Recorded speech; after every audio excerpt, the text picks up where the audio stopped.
Salamat, Pia. Agad na dinala sa ospital yung 6 na sugatan sa karambola ng 12 sasakyan sa C5 Kalayaan na ibinalita namin sa inyo kanina. Nandun po ngayon live si Chino Gaston. Chino?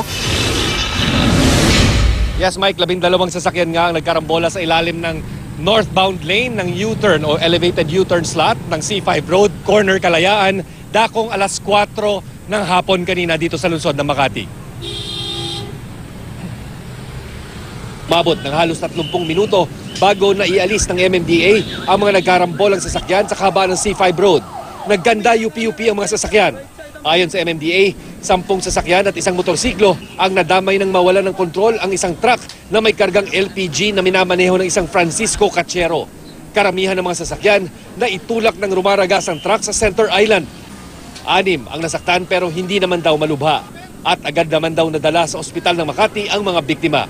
Nagdulot ng matinding trapiko ang insidente.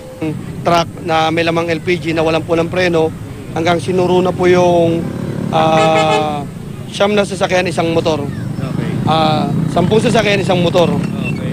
At yun nga po naging cause ng closure ng C5 kanina kasi occupied po nila lahat ng lane dahil sa multiple collision. Pero mabagal ang takbo ng mga oras na yun, no? Kinayod niya lang yung mga ibang sasakyan dahil wala siyang preno, tama ba? Medyo mabilis pa po yung takbo ng mga sasakyan nun.